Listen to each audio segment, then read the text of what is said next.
नीले आसमां के पार जाएंगे, मेरा यीशु रहता वहाँ। नीले आसमां के पार जाएंगे, मेरा यीशु रहता वहाँ। हम मिलेंगे बादलों पे, हम मिलेंगे बादलों पे, देखेगा सारा जहां, देखेगा सारा जहां। नीले आसमां के पार जाएंगे, मेरा यीशु रहता वहाँ। नीले आसमां के पार जाएंगे, मेरा यीशु रहता वहाँ। उसका कोई भी वादा ना होता अधूरा, हर एक वादा उसका होता है पूरा। उसका कोई भी वादा ना होता अधूरा, हर एक वादा उसका होता है पूरा। उसका कोई भी वादा, उसके आने का वादा भी पूरा होगा, देखेगा सारा जहां। उसके आने का वादा भी पूरा होगा, देखेगा सारा जहां। हम मिलेंगे बादलों पे, हम मिलेंगे बादलों पे, देखेगा सारा जहां, देखेगा सारा जहां। नीले आसमां के पार जाएंगे, मेरा यीशु रहता वहाँ। नीले आसमां के पार जाएंगे, मेरा यीशु रहता वहाँ। नीले आसमां के पार जाएंगे, मेरा यीशु रहता वहाँ। Welcome in the presence of the Holi spirit. खुदावंद की हजूरी में हम आपको खुशामदीद कहते हैं। खुदा का अबर इस जगह पर लगा हुआ। अब इतना प्यारा बोल मूसा बोल रहा था गीत का, मट्टी के बर्तन को खाली करूं, अपने दिल में बसा लूं कलाम तेरा। कहना बहुत आसान है, करना इतना आसान नहीं है। अपने दिल में बसा लूं कलाम तेरा। कितने लोगों के पास अपनी बाइबल्स हैं? अपनी चर्च भी देता है अपनी बाइबल, पर्सनल बाइबल, पर्सनल। मुझे तो जब से निजात मिली है मेरे पास अपनी पर्सनल बाइबल रहती है। 16 साल 17 साल का था जब से, ठीक है। This is Holi Bible. बहुत सारे लोग मोबाइल के ज़रिए हवाले को पढ़ लेते हैं। Not bad but not good enough, इतना अच्छा नहीं है। इस किताब को मैं कह सकता हूँ कि ये मुक़द्दस किताब है? ये जो मेरे हाथ में क्या किताब मुक़द्दस है। क्या आप अपने मोबाइल को कह सकते हैं इज़ इट होली? क्या मोबाइल बाइबल का नेमल बदल हो सकती है? नेवर। कोशिश किया करें, अपनी बाइबल अपने साथ रखें। जब घर से आते हैं अपनी बाइबल अपने हाथ में लेकर आया करें। आमीन। क्योंकि यही है सब कुछ जो ज़मीन पर हमारे लिए है। आज जो खुदा के कलाम में से हम सीखने जा रहे हैं बहुत अहम है, बहुत कीमती है और इंतहाई ज़रूरी है कि आप इसको जानें। नो योर एनिमी, अपने दुश्मन को पहचानो। मसीही ज़िंदगी एक रूहानी जंग है। पैदाइश से लेकर मौत तक हम एक हालत जंग में हैं। You should know, being a Christian, you should know that you are living in a warfare, spiritual war. हमारी हर वक्त, हर लम्हा, हर कदम पर जंग है, जंग है। आपको अपने दुश्मन के बारे में इल्म होना बहुत ज़रूरी है, क्योंकि वो आपकी ज़िंदगी में हर वक्त 24/7 डिस्टर्बेंस को लाने के लिए काम करता रहता है। आप बहुत कंफर्ट जोन में लाइफ गुजार रहे हैं, लेकिन एक मसीही कंफर्ट जोन में लाइफ नहीं गुजार सकता, क्योंकि कलाम कहता है कि हमने तंग दरवाज़ा में से गुजरना है। तंग दरवाज़ा, is it the comfort zone? No. जो टाइट दरवाज़ा होता है उसमें से तंग होकर गुजरते हैं, मुश्किल से गुजरते हैं। समटाइम्स सांस घुटता है, वेंटिलेशन नहीं होती, समटाइम्स मुख्तलिफ आजमाइशें, परेशानियां उस तंग दरवाज़ा में से होती हैं। इसलिए ज़रूर है कि आप अपने दुश्मन को पहचानें। आमीन, आमीन। आपका प्रस्तिश करना, आपका इबादत करना, आपका खुदा की हजूरी में आना इस चीज़ को जाहिर करता है कि आप एक रूहानी मसीही हैं और आप इस जंग में से गुजर रहे हैं।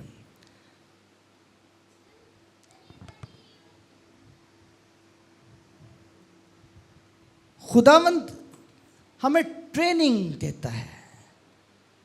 आसमान की बादशाही में जाने के लिए ज़रूर है कि हम इन तमाम तर चीज़ों को जानें। ये जंग सिर्फ हमने ही नहीं लड़नी, हमारे यीशु मसीह ने भी लड़ी। हमारे यीशु मसीह ने भी इस जंग को लड़ा और उसने फतह हासिल की। इसलिए ज़रूर है कि जो यीशु मसीह के फॉलोवर हैं, जो यीशु मसीह के पीछे चलने वाले हैं, हमें भी उन तमाम तर रस्तों में से गुजरना है, उस तमाम तर तकलीफ़ों को, मुश्किलों में से गुजरना है जिनमें से यीशु मसीह गुजरे। यीशु मसीह ने अपनी भारी सलीब खुद उठाई। वो गुनाह तो हमारे थे, बोझ तो हमारा था, लेकिन उसने ऑन किया आपके निजात की खातिर, आपको अपना बनाने की खातिर। उसने आपके दुश्मन के ऊपर आपको गलबा दे दिया। आमीन। इस जंग को आपने लड़ना है, लेकिन गारंटी है कि आपके पास फतह से बढ़कर गलबा है। परेशान नहीं होना, परेशान नहीं होना कि पास सब कहने जंग च वड़ गए। ये जंग अमेरिका ते ईरान वाली जंग नहीं है। आपने फौजी को देखा होगा, ये फौजी ने जो कुछ पहना है ये वही चीज़ें नहीं है, बदशाजी है वो जो कलाम हमें कहता है ना। इसी तरह अपने दुश्मन को पहचानना बहुत ज़रूरी है। वो 24/7 आपके बच्चों में, आपकी फैमिली में, आपके दोस्तों के ज़रिए कहीं कहीं से वो रखना ढूंढ के आपके घर में दाखिल होता है। He will find the spots where you have given to him. वो उस छोटी सी जगह को ढूंढता है जहाँ पर उसके लिए आपने जगह तैयार की है। Never allow your enemy to enter your home. दुश्मन को अपने घर के अंदर दाखिल होने से रोके, समझे, परखे। हर वक्त अपनी जिंदगी में अपने हर एक्शन को देखे। वो ढूंढता है मौके कि वो आपके घर के अंदर दाखिल हो और तबाही फेरे, और ये मौके हम खुद उसको देते हैं। हम खुद अपनी तबाही के तमाम तर मौके अपने दुश्मन को देते हैं, because we don't know our enemy. इसीलिए कि हमें अपने दुश्मन का पता ही नहीं, उसको पहचानते नहीं। वो भेड़िए की सूरत में उस गले में रहता है। उसने भेड़ का गिलाफ उस भेड़िए ने पहन के आपके अंदर ही काम करता है। वो भेड़िया भेड़ की शक्ल में आपकी फैमिली के अंदर, आपके रिलेशंस के अंदर, आपकी मैरिटल लाइफ के अंदर, बच्चों के अंदर, आपकी कलीसिया में, चर्च में काम करता है। बेटर अपने दुश्मन को पहचानो।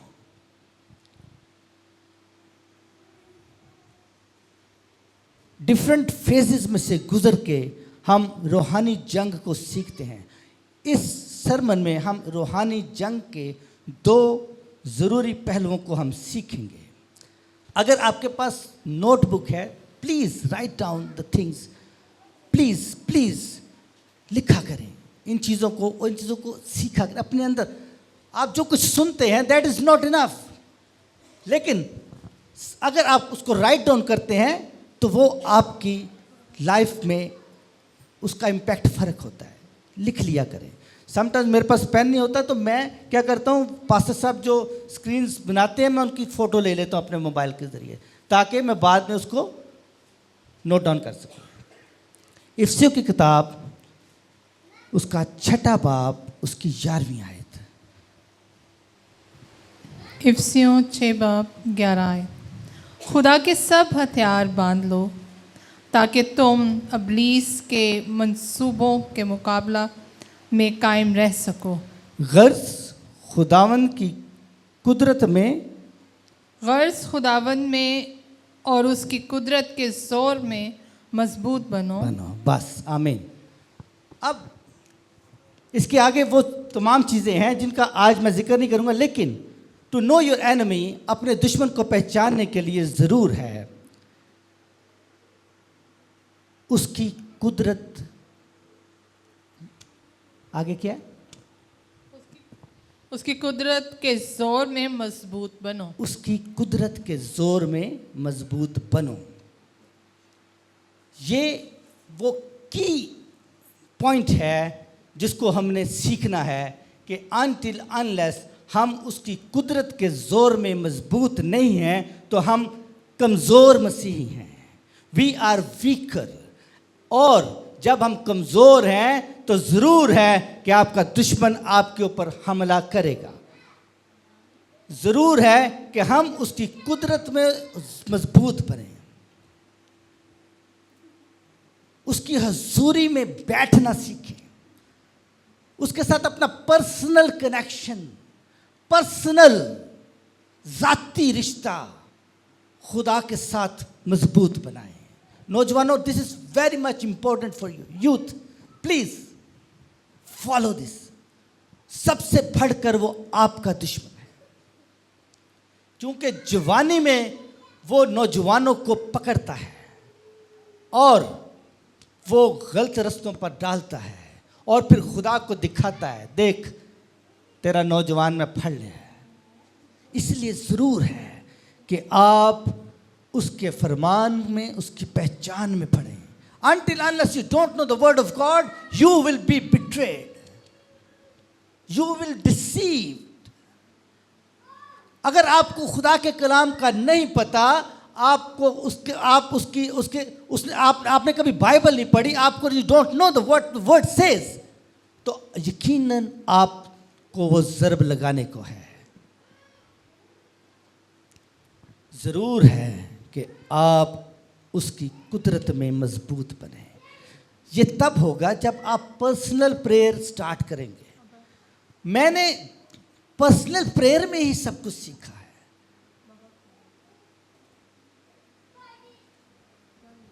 आपका पर्सनल कनेक्शन खुदा के साथ मजबूत होना ज़रूरी है ताकि आप दुश्मन की सब चालों को समझ सकें। When you spend some time with God, खुदावंद की हजूरी में जब आप अकेले में टाइम स्पेंड करते हैं तो आपका एक्सपीरियंस फ़र्क होता है। आप बहुत कुछ सीखते हैं। आपको आपके लिए तरक्की के दरवाजे तब ही खुलते हैं जब आप कोठड़ी में जाकर कुंडी लगा के अकेले में 1 to 1 खुदावंद से सीखते हैं। 1-to-1। और उस लम्हे से हमेशा आपका दुश्मन आपको रोकेगा दुआ करने से। समटाइम्स बहुत सारी चीज़ें आप करते हैं, लेकिन आप पर्सनली खुदावंद के साथ अपनी एफिलिएशन को नहीं रखते, तो you can be the victim. Youth, क्या आप समझ रहे हैं? Know your enemy, know your enemy बहुत ज़रूरी है। चर्च बहुत ज़रूरी है। हम बहुत इबादत उसकी करते हैं, प्रस्तिश करते हैं, दुआ करते हैं, लेकिन हमारी ज़िंदगी में हर वक्त उसके हमलों को समझना बहुत ज़रूरी है। हमें मजबूत मसीही बनना है, नॉट ट्रेडिशनल क्रिश्चियन। रिवायती इबादत आपको कुछ भी नहीं देने को है। यहाँ से खाली चले जाएंगे, कुछ सीखे बगैर चले जाएंगे, घर जाके फिर वही लड़ाई झगड़े, गाली गलोच, चुंजा लड़ानियाँ बीवी ने, माँ ने, सस ने, बहू ने। कहते चर्च ही ऐसा, बस एक रिवायती इबादत करके ऐसा। नो, अगर मूसा खुदावंद के पास जाकर तन्हाई में वहाँ से 10 अहकाम लेकर आता है, तो जब आप भी अकेले में खुदावंद के पास जाएंगे तो आपके लिए भी खुदावंद के पास बहुत कुछ है। वो अकेले में खुदावंद से बुलाया, अकेले में। खुदावंद अकेले में आपसे बात करना पसंद करता है, ताकि वो आपको स्ट्रेंथन करे, आपको मजबूत करे।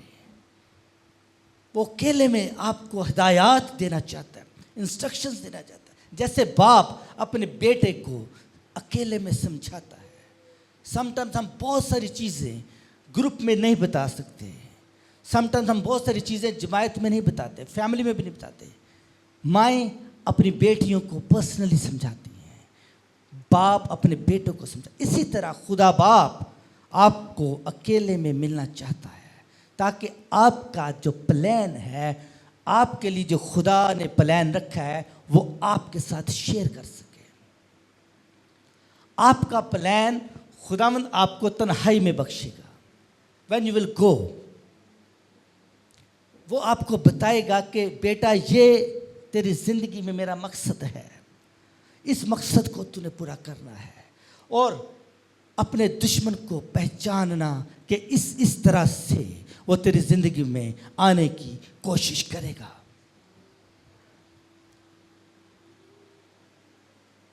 जरूर है कि हम उसकी कुदरत में मजबूत बने। Until unless we are weak Christians, कमजोर मसीही। Unfortunately Pakistan church is not strong enough. दिल से कह रहा हूं, दुख से कह रहा हूं, खुशी से नहीं कह रहा, दुख से कह रहा हूं कि Pakistan church is not strong enough to fight with enemy. Pakistan church आज तक दुश्मन की चाल को समझ नहीं सका। पाकिस्तान का चर्च आज तक उसके हमलों को, डिसेप्शंस को नहीं समझ सका। हमारे नौजवान भटके हुए हैं, हमारी औरतें भटकी हुई हैं, मर्द इबादतों में शामिल नहीं होते। क्रूसेड्स में जाएं तो औरतें, कन्वेंशंस में जाएं तो औरतें, मर्द आदम की तरह। Pakistan church is very weak because वो खुदावंद की हजूरी में नहीं जाते, संडे सर्विस करने जाते हैं, एक कोटा पूरा करन जाते हैं, एक रस्म पूरी करन जाते हैं कि यार इतवार नूं इबादत करनी है। ये वो वजह है कि पाकिस्तान के मसीही कमज़ोर मसीही हैं। लेकिन कब तक आप कमज़ोर मसीही रहेंगे? वो जल्द आने वाला है। पाकिस्तान चों किन्ने को ने जेड़े उठ के उहदा इस्तकबाल करन दे काबिल ने। मैंने खिदमत में उम्र गुजार दी है, 2002 से JCTV में, उससे पहले वालिद साहब के साथ। तमाम तर कलीसियाएँ पाकिस्तान की हमें जानती हैं, मैं भी तमाम तर चर्चेस को जानता हूँ। लेकिन जब उनको देखता हूँ रूहानी नज़र से तो कमज़ोर पाता हूँ। क्यों? लीडर्स ने आपके दुश्मन की पहचान आपको नहीं सिखाई। लीडर्स ने आपको सिर्फ दया देना सिखाई। लीडर्स ने आपको एक अच्छा चंदा डालना सिखा दिया। लीडर्स ने आपको पार्टीज करना सिखा दी। लेकिन लीडर्स ने आपको आपके दुश्मन की पहचान नहीं सिखाई। अगर वो आपको आपके दुश्मन की पहचान करना सिखा दें तो हम एक स्ट्रॉन्ग चर्च बन सकते हैं। पहला पतरस उसका 5 बाब उसकी 18 आयत। पहला पतरस उसका 5 बाब उसकी 18 आयत। बहुत संजीदगी के साथ इन चीज़ों को सीखिए और अपने आप को परखें। एग्जामिन योरसेल्फ, अपने आप को परखें साथ साथ। जी बाजी। पहला पतरस 5 बाब 8 आयत। हाँ जी, 8 आयत। तुम होशियार और बेदार रहो। आमीन। तुम्हारा मुखालिफ इब्लीस गरजने वाले शेर बबर की तरह ढूंढता फिरता है कि आमीन। किसको फाड़ खाए। कि आमीन। किसको फाड़ खाए। Know your enemy. पहले क्या है? आयत का पहला हिस्सा, तुम होशियार और बेदार रहो। तुम होशियार और बेदार रहो। Awake, shake yourself, shake yourself। अपने आप को झंझोड़ें, अपने आप को झंझोड़ें। Shake yourself। आप रह जाएंगे, इधर मर जाएंगे, खप जाएंगे, आजमाइशों में पड़ जाएंगे। अपनी फिक्र कीजिए। यीशु मसीह ने आपकी फिक्र की, लेकिन अब बॉल आपके कोर्ट में है। Now it's your turn. उसने जो करना था कर दिया है, अब आपने उसको रिटर्न करना है। उसने कहा जान देने तक वफादार रहे तो मैं तुझे जिंदगी का ताज दूंगा।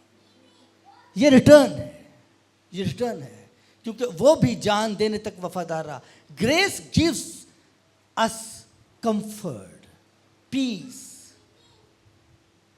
उसका जो फजल है आपको तसल्ली देता है, एक हौसला देता है, लेकिन गुनाह करने का लाइसेंस नहीं देता। Grace does not give allows you to do sin. हम ग्रेस को कंफर्ट लेते हैं। शाहिद और Musa, what's going on here? Are you serious? Are you with me?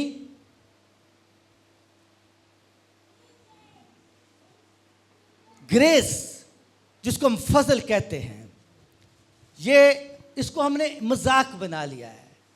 His grace is enough for me। उसका फजल मेरे लिए काफी है। मैं जो मर्जी करते रहा, मैं जो मर्जी करता रहा। एक कार अली, एक बार Ali. His grace is enough for me। ऐसे है ना? बहुत सारे क्रिश्चियंस भी कर रहे हैं आजकल। बहुत सारे क्रिश्चियंस में भी 2-2 शादियां कर रखी हैं, छुपा के भी कर रखी हैं, ओपन भी कर रखी हैं।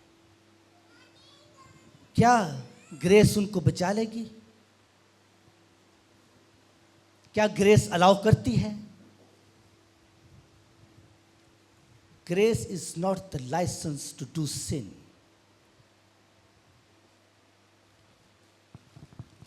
होशियार रहें। कलाम क्या कहते हैं?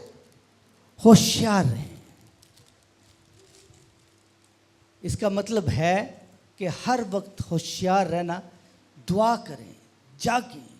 अगर वो 5 कंवारियां जानती कि हमारा दुश्मन हमारे इर्द गिर्द मंडला रहा है और उसने हमें किसी न किसी तरह से क्या करना है, डिसीव कर देना है, तो अपनी मशरों में तेल रखती। बेवकूफ थी, दे वर नॉट स्ट्रॉन्ग इनफ, होशियार नहीं थी, बेदार नहीं थी, इसलिए रह गई दूल्हे का इस्तकबाल करने से। ये ढेरों मिसालें खुदा के कलाम में भरी हुई हैं, भरी हुई हैं मिसालें जिन्होंने अपने दुश्मन को पहचाना नहीं, जिन्होंने अपने दुश्मन को नहीं पहचाना वो हलाकत की तरफ चले गए, जिन्होंने अपने दुश्मन को नहीं पहचाना वो मारे गए। सैमसन क्या था? सैमसन एंड डिलाइला की स्टोरी आपने सुनी। एक सूरमा, लेकिन दुश्मन को नहीं पहचान सका, दुश्मन आ गया। अब सबसे क्लोज जो आपका दुश्मन है वो आपका अपना वजूद है। 2 दुश्मन हर वक्त हर टाइम पे शैतान आपके पास नहीं रहता। He is not everywhere, Satan is not everywhere, लेकिन आपका वजूद आपके साथ है, जिसे हम बदन कहते हैं, फ्लैश कहते हैं। सबसे करीब जो आपका दुश्मन है वो आपका फ्लैश, आपका बदन है। इसकी अपनी डिमांड्स हैं, इसकी अपनी ख्वाहिशात हैं, जिनसे शैतान वाकिफ भी नहीं। समटाइम्स शैतान नूं तो पता भी नहीं होंदा तुसीं की कर बैठे हो। वो कहंदे यार मैं तो सोचिया भी नहीं सी, ऐ ते मेरे तो वड्डा शैतान। Flash is your enemy. आपका बदन, आपका जिस्म, इसकी ख्वाहिशात को समझें, इसके ऊपर कंट्रोल हासिल करना सीखें। बदन के ऊपर कंट्रोल का सबसे क्लोज है ये। मैं आपको बताऊं, शैतान इतना आपके क्लोज नहीं। हर वक्त शैतान आपको आजमाता नहीं है, हर वक्त शैतान हर जगह पे मौजूद नहीं। खुदा की हजूरी हर जगह हो सकती है, शैतान की हजूरी हर जगह नहीं होती। बहुत सारी जगह पर आप अपने बदन के वसीले से आजमाए जाते हैं। He is your first enemy, closest, nearest, 24/7 आपके साथ आपका जिस्म रहता है, जिसकी डिजायर्स आपको हलाकत तक पहुंचा देती है, जिसको पूरा करने की खुशी में आप जहन्नम की तरफ चले जाते हैं। आपकी सोचें आपके जिस्म के अंदर से निकलती हैं। हर एक सोच शैतान की तरफ से नहीं आती। जिस्म की ख्वाहिशात को आपने पढ़ा बाइबल में, वो टोटली फर्क है।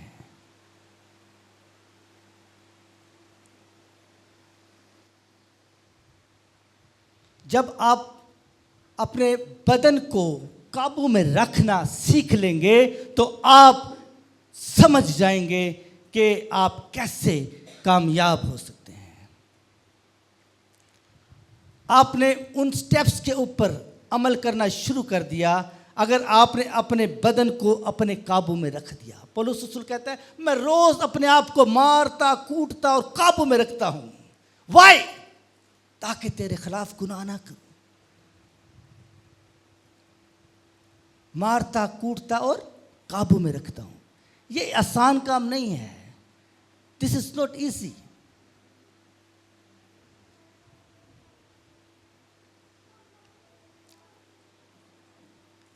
क्या ही खूबसूरत बात हो कि आप सबको अपने ऊपर कंट्रोल आ जाए, अपने गुस्से पर कंट्रोल आ जाए।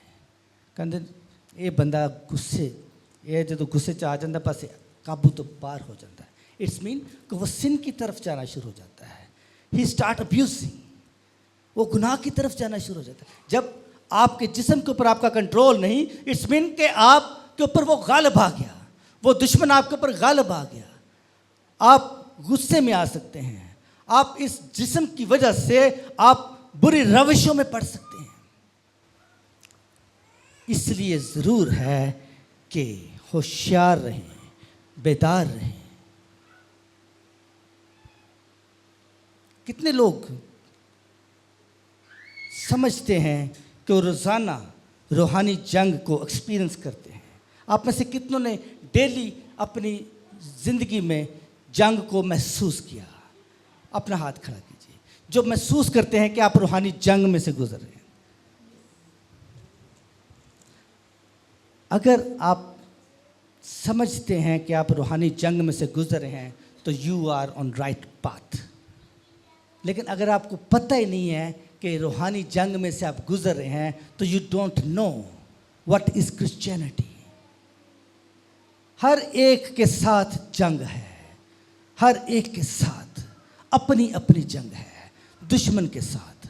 हर एक का दुश्मन हर वक्त उसके लिए मुतहरक है। आपका जो दुश्मन है, दूसरा दुश्मन है शैतान, सैटन,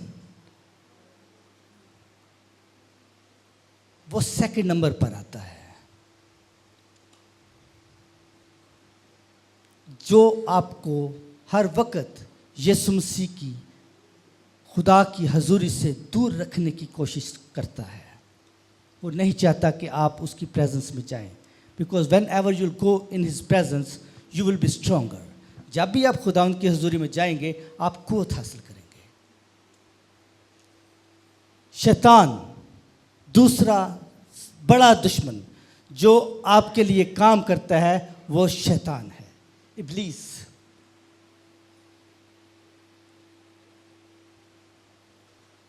जब खुदा ने आदम को बनाया और अपनी शबीह पर बनाया,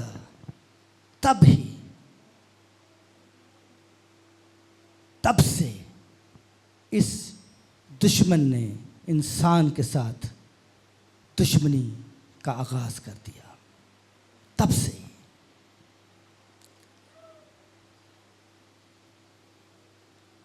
जब से आदम तख्लीक हुआ, शैतान को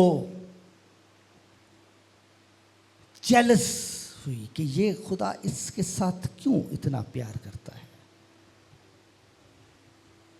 क्योंकि वो ज़्यादा क्लोज था, खुदा के ज़्यादा क्लोज था, वो खुदा के ज़्यादा क्लोज था। अब खुदा ने तो अपने शबीह पर आदम को बना दिया, तो दुश्मनी तो पैदा हो गई। ही इज़ मच फेवरेट, आदम ज़्यादा फेवरेट है, तभी से वो आपका दुश्मन है इब्तिदा से।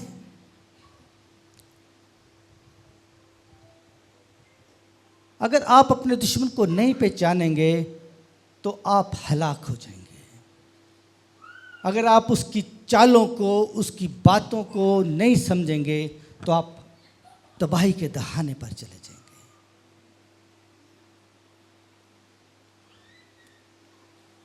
ये एक हारा हुआ दुश्मन है। आपकी तसल्ली के लिए बात मैं बताता हूं कि जो दुश्मन शैतान है, ही इज ऑलरेडी डिसीव्ड। खुदावंद ने, यीशु मसीह ने उसको हरा दिया है, आपको फतह दिला दी है, बल्कि फतह से बढ़कर गलबा दे दिया है। लेकिन आपको समझ ही नहीं है कि आप फिर भी उसकी लपेट में हैं। हम बहुत दफ़ा अगर उसकी लपेट में आते हैं तो अपनी कमी कमज़ोरियों की वजह से आते हैं, क्योंकि कलाम के मुताबिक हम होशियार नहीं हैं। कलाम तो कहता है होशियार रहो, कलाम फिर कहता है होशियार रहो। जहाँ जहाँ भी आपने देखा, इफसियों के खत में देखिए पतरस क्या कहता है, इफसियों में यही कहता है, गर्ज खुदावंद में उसकी कुदरत, जोर बनो, मजबूत बनो, ऐसी है। फिर उसके बाद पतरस क्या कहता है इफसियों में, तो होशियार रहो, बेदार रहो। This is the key. अपने दुश्मन के ऊपर गालिब आने के लिए आपको होशियार रहना है, बेदार रहना है। पर कैसे? मौज भी तो करनी है, मस्ती भी तो करनी है, फन भी तो करना है। ऐसा तो पास सब जिंदगी बोर हो जाएगी। लेकिन क्या कैसे करना है इसको समझें। कैसे अपनी जिंदगी को आपने गुजारना है इसको समझें। इंजॉयमेंट ऐसी हो कि उसके अंदर एक बैरियर क्रिएट हो, एक रेड लाइन क्रिएट कीजिए। अपने इंजॉयमेंट में एक लाइन क्रिएट कीजिए। You will not cross this line. Your entertainment should be sacred. पाक तरीके से रखिए।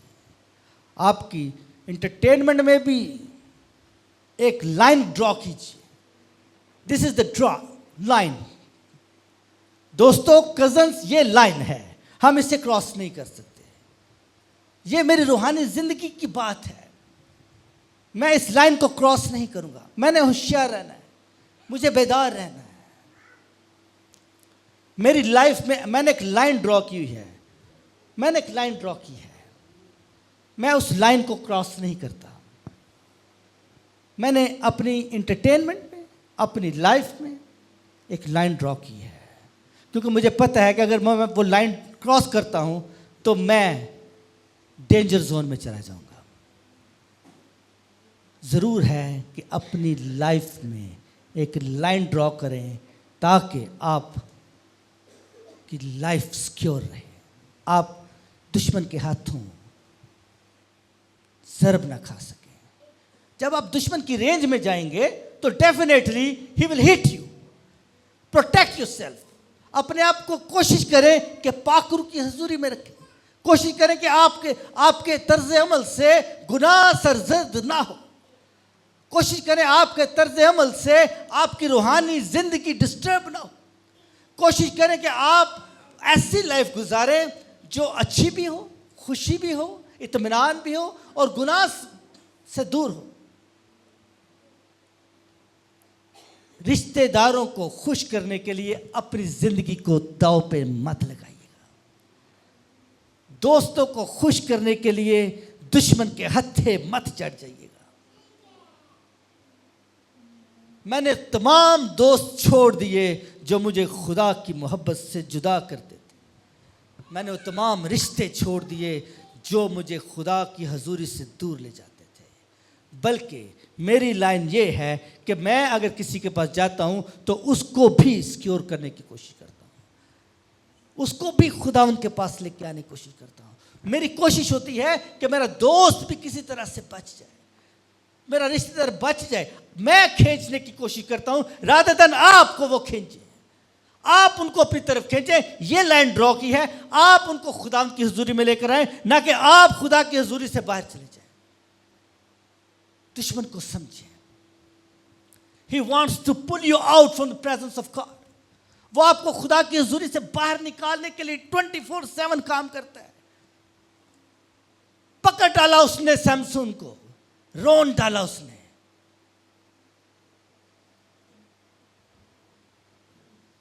हननी और सफीरा के साथ क्या हुआ? उनको दुश्मन की चाल का पता होता कि दुश्मन किस किस तरह से उनके ऊपर जरब लगाएगा तो हलाक ना होते। झूठ बोल दिया। हननिया भी हलाक, सफीरा भी हलाक, दोनों गए। इसलिए कि उन्होंने अपने दुश्मन को नहीं पहचाना। चंद लम्हे की खुशी के लिए, थोड़ी सी प्रॉस्पेरिटी के लिए, थोड़ी तस्कीन के लिए अपनी जिंदगी को दांव पे ना लगाएं। कंट्रोल करें अपने आप को, बांधें रस्सी के साथ। खुदावंद को कहें कंट्रोल, होली स्पिरिट मुझे मेरा दुश्मन बहुत जोर से खींच रहा है, प्रोटेक्ट मी। होशियार रहें, बेदार रहें। वो शेर बब्बर की तरह आपके पास झाड़ता है। क्या पिछले दिनों पाकिस्तान में नौजवान क्रिश्चियन लड़कियों के लिए क्या जजमेंट पूरे मुल्क जानता है। आपके बच्चों के ऊपर दुश्मन हर वक्त नजर किए हुए है। उन्होंने कहा जी अहले किताब दे नाल असी शादियां कर सकने हैं, असी उन्हां दी कुड़ियां नाल विआह कर सकने हैं। वाई? अहले किताब के साथ अगर आप शादियां कर सकते हैं तो फिर आप अपनी हवस को पूरा करने के लिए इसको पूरा करते हैं। Christians, you need to wake up. बेदार हो जाएं, होशियार हो जाएं। दुश्मन 24/7 आपके बच्चों के ऊपर नजर रखे हुए है। ही वॉन्ट्स, वो इन बच्चों को चाहता है, इन बच्चों को चाहता है, आपका नुकसान करना चाहता है। वेकअप, होशियार रहें। कलाम बार बार सिखाता है होशियार रहें। यीशु मसीह जब बाग गतसमनी में दुआ के लिए गए तो फिर शागिर्दों को क्या बता के गए? शागिर्दों को क्या कहा था? शागिर्दों को यीशु मसीह क्या क्या के गए थे? बस शाजिया, जागते रहो और बेदार रहो। जगह जगह पर एक ही बात है, एक ही बात है। मार वो खाते हैं जो सो गए थे, मार वो खाते हैं जो सुस्ती कर गए, मार उन्होंने खाई जिन्होंने पहचाना नहीं अपने दुश्मन को।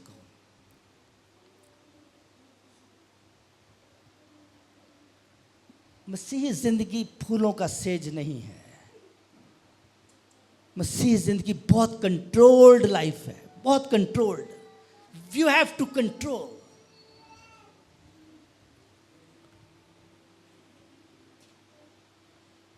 शैतान सबसे खूबसूरत वार करता है डिसेप्शन के जरिए।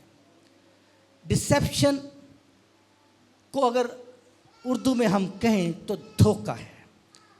एक डिसीव वो भी धोखा है ऐसे जी, लेकिन डिसेप्शन इज क्वाइट डिफरेंट। वो काम करने का तरीकाकार बदल गया है। डिसेप्शन में जो तरीका वारदात है आपके दुश्मन का बहुत फर्क है। वो कलाम को भी अजीज रखता है और इस कलाम को आपकी ज़िंदगी के आगे भी रखता है, लेकिन इसके बीच में से रास्ता निकालता है और आपके ऊपर हमला करता है। जब इस डिसेप्शन की बदरूहों ने यीशु मसीह के ऊपर हमला करने की कोशिश की, उसने कलाम का हवाला दिया। शैतान कहता है लिखा है, यीशु मसीह को आजमा रहा है, लिखा है, लिखा है। वो सच्चाई को बयान करता है लेकिन तोड़ मरोड़ के, अपने तरीके से, शुगर कोटेड करके। आज भी बहुत सारे खादम हैं जो मनाती तो कर रहे हैं लेकिन उसका रिजल्ट कुछ नहीं है। Deception is a very dangerous type of deceive. Deception इब्लीस का सबसे बड़ा हथियार है। वो बड़े गोल मोल तरीके से आपको धोखा देता है। ऐसे करेगा आप यकीन माने, आपको पता भी नहीं चलेगा, वो अपना काम कर देगा। यकीन माने, deception is a very dangerous tool. लेकिन अगर आप होशियार हैं, बेदार हैं, तो आप उसके धोखे को फौरन परख लेंगे।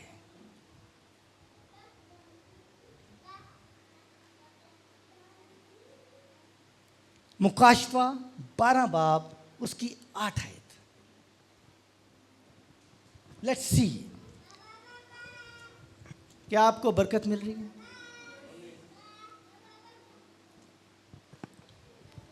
बहुत ज़रूरी है इन नौजवानों को अपने दुश्मन की पहचान सिखाना। बहुत ज़रूरी है आपकी बेटियों को, आपके बेटों को पता हो कि उनका दुश्मन कौन है। मुकाशवा 12 बाप 8 आया था ना जी। लेकिन गालिब ना आए और उसके बाद आसमान पर उनके लिए जगह ना रही। इसके बाद देखें पैदाइश 3 बाब उसकी पहली आयत। पैदाइश 3 बाब 3 बाप उसकी पहली आयत। और सांप कुल दश्ती जानवरों से जिनको खुदावंद खुदा ने बनाया था चालाक था और उसने औरत से कहा, क्या वाकई खुदा ने कहा है कि बाग के किसी दरख्त का फल तुम ना खाना? आमीन। ये है डिसेप्शन। क्या वाकई आपको कंफ्यूज कर दिया? क्या वाकई पता था उसको? पता था उसको? इसका अगला हिस्सा पढ़े, थोड़ा सा आगे चलेंगे। औरत ने सांप से कहा कि बाग के दरख्तों का फल तो हम खाते हैं, पर जो दरख्त बाग के बीच में है उसके फल की बाबत खुदा ने कहा कि तुम ना लो, ना तो उससे खाना और ना छूना, वरना मर जाओगे। तब जी पढ़ना है आगे। एक लाइन और पढ़ दीजिए प्लीज। तब सांप ने औरत से कहा कि तुम हरगिज ना मरोगे, बल्कि खुदा चाहता है कि जिस दिन तुम उससे खाओगे तुम्हारी आंखें खुल जाएंगी और तुम खुदा की मानद नेकोबद के जानने वाले बन जाओगे। आमीन। आमीन। अब उसका जो मकसद था नाफरमानी करवाना था। शैतान का जो मकसद था खुदा की नाफरमानी कहलाना था, और नाफरमानी ये उसका गोल था। आगे वो ठीक कह रहा है कि जब तुम उसे खा लोगे तो तुम्हें क्या है, तुम्हारी आंखें खुल जाएंगी, तुम्हें नेकी और बदी की पहचान हो जाए। उसने कलाम को ऐसे तोड़ मरोड़ के हवा के आगे पेश किया कि वो कन्विंस हो गई। मकसद उस फल को खाना नहीं था, मकसद खुदा के हुक्म की फर्मा बरदारी करनी थी। खुदा का जो मकसद था, खुदा ने इंसान को एक चीज पे मना किया कि तूने ये नहीं करनी। उसके कॉन्सिक्वेंसेस, उसके रिजल्ट्स जो भी हैं, ये तो बात की बात है, लेकिन देयर इज अ लाइन। खुदा ने लाइन ड्रॉ की कि आपने ये नहीं करना। अब शैतान ने कैसे डिसेप्शन हवा के अंदर क्रिएट की? उसने कहा क्या वाकई आज आपके साथ भी वैसे काम करता है? जब आप आजमाए जाते हैं तो आपको भी कहते हैं क्या वाकई? यार मेरी बात सुन, अगर आप खा लोगे तो आप जाग जाओगे। और वाकई जब उन्होंने खाया तो उन्होंने देखा कि वो तो नंगे हैं। लेकिन उन्होंने नाफरमानी की। मेन ऑब्जेक्टिव आपके दुश्मन का खुदा की नाफरमानी करवाना है। उसने नाफरमानी करवा दी, रिजल्ट उसका आपके सामने है।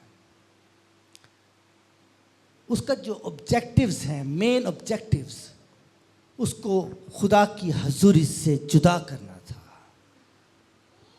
नाफरमानी के जरिए आदम और हवा उस 24/7 प्रेजेंस ऑफ गॉड से जुदा हो गए। डिसेप्शन।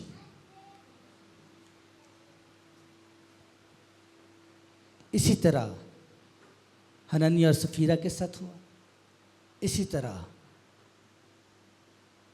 सैमसून के साथ हुआ, और बाइबल में ढेरों मिसालें हैं जो इब्लीस के हाथों डिसीव हुए।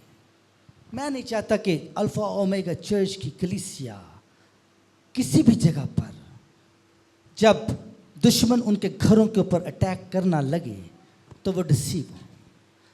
आपकी रूहानी खुराक अल्फा ओमेगा चर्च की बेसिक जिम्मेदारी है। हमारी बेसिक जिम्मेदारी है कि आपको दुश्मन की चालों से आगाह करें, आपके घरों के अंदर आपको इतनी ज़्यादा आपके अंदर रूहानी स्ट्रेंथन हो, आप बेदारी हो कि आप उसके हाथों पकड़े ना जाएं और वो कहे कि ये वाकई खुदा का बंदा है। यीशु मसीह ने आपको अगर फतह बख्शी है तो उसने इसकी बहुत ज़बरदस्त और बड़ी कीमत अदा की है। आज हम कहते हैं कि हम पाक हैं, लेकिन उसके पीछे एक बड़ा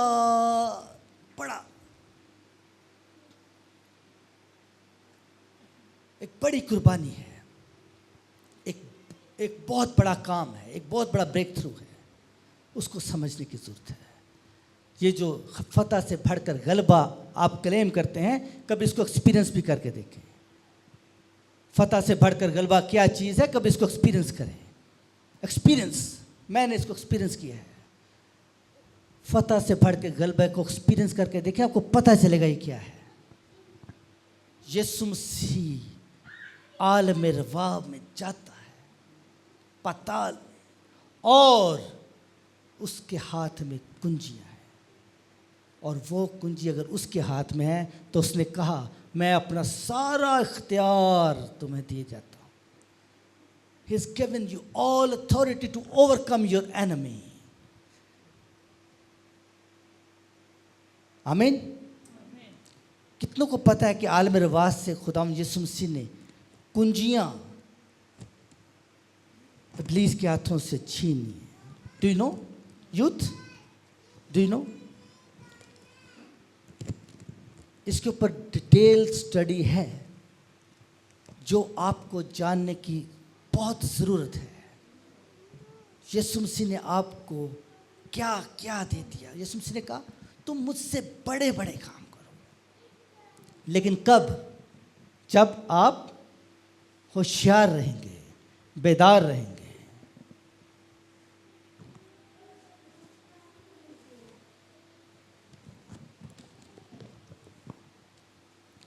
खुदावंद किसी की हलाकत नहीं चाहता।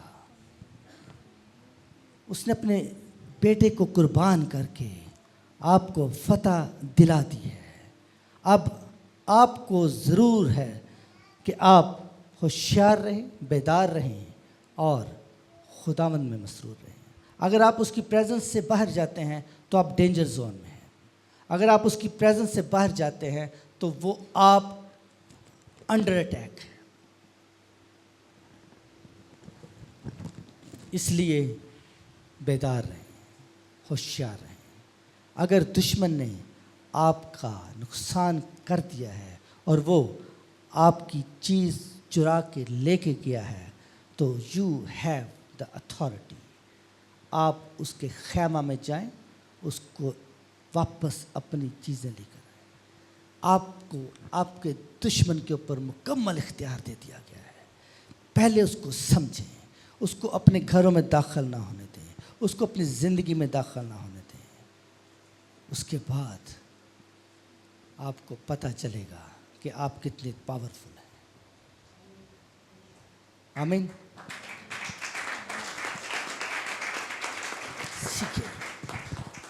सीखें। बहुत ज़रूरी है कि मेरे बच्चों को, इस चर्च को अपनी अथॉरिटी का इल्म होना बहुत ज़रूरी है। आप अपने दुश्मन को पहचानें और हर वक्त उसकी चाल को समझने की कोशिश करें। आमीन। हाजी Rubina, praise the Lord, hallelujah. दुश्मन के खैमा में मैं जाता हूँ अपनी सारी चीज़ें वापस लेने को। वो मेरे पाँव के नीचे, मेरे पाँव के नीचे, मेरे पाँव के नीचे। हम गाते थे संडे स्कूल में। अगर किसी भी तरह से आपके दुश्मन ने आपकी रूहानी बेदारी को चुरा लिया है तो रिस्टोर करें, रिस्टोर हो जाए। मारे उसको, तेरी ऐसी दी तैसी, तू मेरे बच्चों ते हमला किया, मैं तेनू आमीन।